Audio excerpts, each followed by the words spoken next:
अस्सलामुअलैकुम वरहमतुल्लाहि वबरकातुहू। दोस्तान मोहतरम, सांसद इकरा हसन का बहुत बड़ा बयान आ गया है। मेरे दोस्तों, सांसद इकरा हसन ने बहुत बड़ी मुसलमानों से अपील भी की है और बहुत बड़ा चैलेंज भी दे दिया है। मेरे दोस्तों, पूरा वीडियो मैं भी आपको दिखाऊंगा। अगर आप हमारे चैनल पर नए हैं तो चैनल को सब्सक्राइब कर दें और इस वीडियो को आखिर तक जरूर देखें। पहले आप ये वीडियो देख लीजिए, उसके बाद आपसे चंद बातें करते हैं। आप वीडियो देखिए। जी, अस्सलाम वालेकुम, नमस्कार, आदाब। आज सबसे पहले मैं एपीसीआर और आईएमसीआर का शुक्रिया अदा करना चाहती हूँ कि आप लोगों ने इतने ज़हीन लोगों को यहाँ पर इकट्ठा किया और सबको अपनी बात रखने का और आगे जो रोड मैप है इस बेहद गंभीर विषय को लेकर वो तय करने का हमें यहाँ पर मौका मिला है। मैं अदीब साहब का धन्यवाद करना चाहती हूँ जो लगातार इस तरह की कॉन्फ्रेंसेस कराते हैं और इससे हमारा भी ज़हन खुलता है, हमें भी बहुत सी बातों की जानकारी मिलती है। अभी 5 अप्रैल को जो ये बिल पास हुआ, इस बिल का नाम उम्मीद दिया गया है, लेकिन उम्मीद की कोई किरण इस बिल में नहीं है। पर फिर भी मैं अपनी बात अगर किसी मुद्दे पे करना चाहती हूँ तो वो उम्मीद के मुद्दे पे करना चाहती हूँ, क्योंकि नाउम्मीदी कुफ्र है, तो हमें उम्मीद रखनी है। और इसका सबसे बड़ा उदाहरण ये है कि सिर्फ 24 सांसद मुसलमान थे जब ये बिल पेश किया गया, लेकिन 232 लोगों ने इसके खिलाफ वोट किया। तो ये सबसे बड़ा उम्मीदी का हमारा उदाहरण है। और ये जो हमारा मुल्क है, हमारा देश है, इसमें जब भी ऐसे कोई मामले आए, चाहे सीए एनआरसी हो, चाहे किसान आंदोलन हो, तो उसमें हमेशा अगर कामयाबी हमें हासिल हुई है तो तभी हुई है जब पूरा समाज हमारा एकजुट होकर किसी मामले के खिलाफ लड़ा है। आज जैसा नदीम भाई बता रहे थे, प्रशांत भूषण जी ने कहा कि वक्फ की जानकारी बहुत से लोगों को नहीं है, तो हमारी सबसे पहले कोशिश यही होनी चाहिए कि हम जागरूक करें, इन्फॉर्म करें, एजुकेट करें वक्फ के मुद्दे पर अपने सभी हर तबके के लोगों को, क्योंकि जब तक हम एक दूसरे की ढाल नहीं बनेंगे हम इस सरकार से नहीं लड़ सकते। और साथ ही मैं ये भी कहना चाहती हूँ कि इसमें सबसे बड़ा रोल मुझे नहीं लगता पॉलिटिशियंस का होगा, नेताओं का होगा, पार्टियों का होगा। इसमें सबसे बड़ा रोल सिविल सोसाइटी का हो सकता है। तो आज यहाँ सिविल सोसाइटी सब पूरी मौजूद है, अलग अलग तबके से लोग यहाँ पर आए हैं और हमें ही कोशिश करनी है कि हम वक्फ के बारे में लोगों तक जानकारी पहुँचाएं, उनको एजुकेट करें, ताकि एकजुट होकर हम इसके खिलाफ लड़ सकें। क्योंकि ये लड़ाई सिर्फ एक कौम के खिलाफ नहीं है। आज अगर इसमें मुसलमानों पर सबसे ज़्यादा तीखा हमला हो रहा है, तो आगे और भी बहुत लोग हैं जिनके लिए ये सरकार अपने मंसूबे तैयार कर रही है। तो इसीलिए ज़रूरत है हमें सबसे पहले बात उम्मीद की करने की और बात एकजुटता की करने की। तो मेरी आप सब से यही गुजारिश है कि हम लोग संसद में खड़े होकर हम सब ने, यहाँ सभी लोग जो बैठे हैं, सभी ने वक्फ के खिलाफ अपनी बात रखी। हम कामयाब नहीं हो सके क्योंकि हमारे पास नंबर्स नहीं थे, लेकिन ये लड़ाई अभी भी चल रही है, कोर्ट में चल रही है और मुझे उम्मीद है कि हमारा कोर्ट इंसाफ करेगा। अभी फैसला रिजर्व रखा गया है।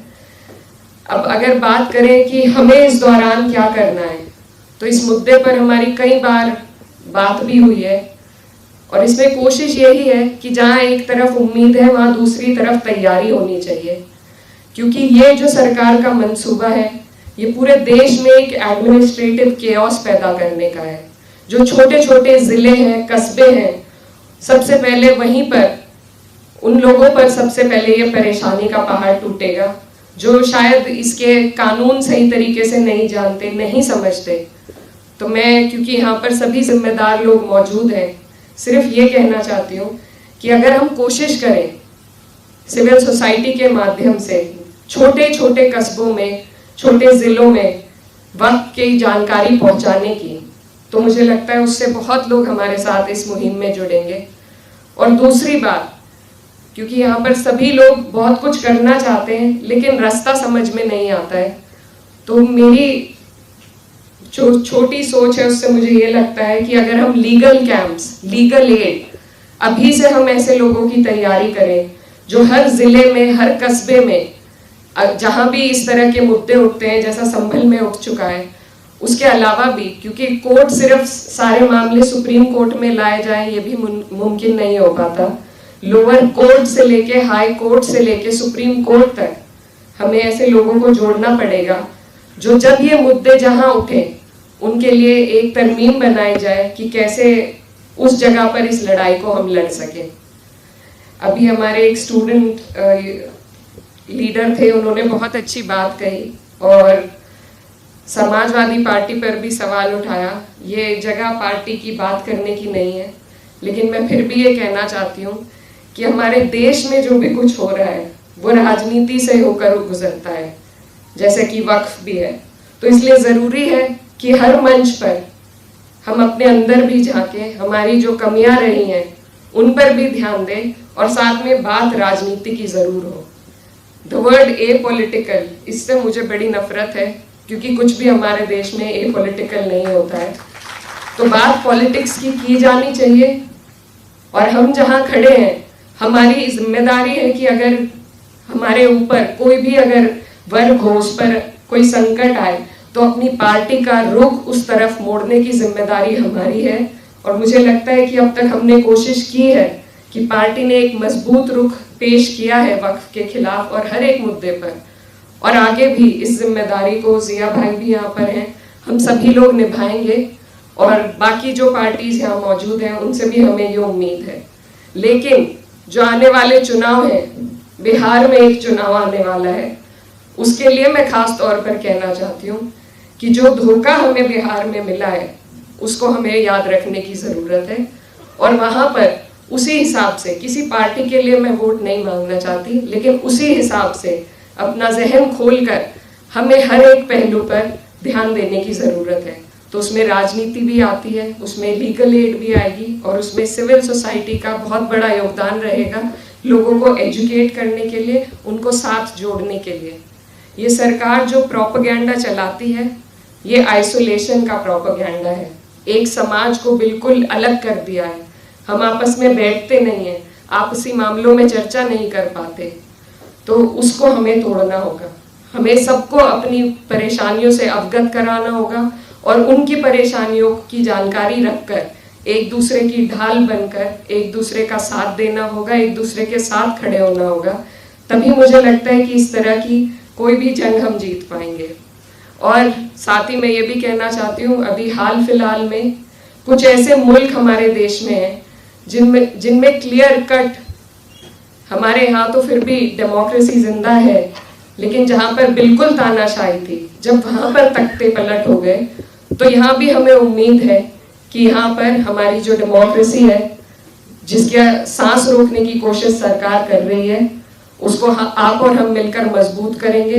हमारी जो न्याय प्रणाली है उससे हमें उम्मीद है और उम्मीद को ही जगा कर रखना मुझे लगता है आज के दौर में सबसे ज़्यादा ज़रूरी है।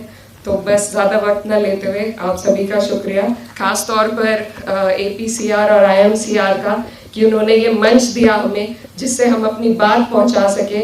और यही कोशिश करनी चाहिए कि न सिर्फ दिल्ली में बल्कि जो छोटे शहर हैं हमारे, जहां सबसे ज़्यादा ज़रूरत है लोगों को इस बारे में एजुकेट करने की, उस पर भी नदीम भाई और सब लोग मिलकर काम करेंगे। बहुत बहुत शुक्रिया। दोस्तान मोहतरम, जैसे कि आपने ये वीडियो देख ली, मेरे दोस्तों इकरा हसन ने बहुत बड़ा बयान दे दिया है और कहा है कि मुसलमानों को तैयार होना होगा। अगर वक्फ बिल मुसलमानों के खिलाफ आता है, सुप्रीम कोर्ट अगर मुसलमानों के खिलाफ कोई ऐसा फैसला देता है तो मुसलमानों को क्या करना चाहिए। मेरे दोस्तों, आपने ये पूरी वीडियो देख ली, उम्मीद है कि आप ये पूरा वीडियो देखकर समझ गए होंगे। मिलते हैं इंशाल्लाह आने वाले अपडेट के साथ। अस्सलाम वालेकुम वरहमतुल्लाहि वबरकातुहू।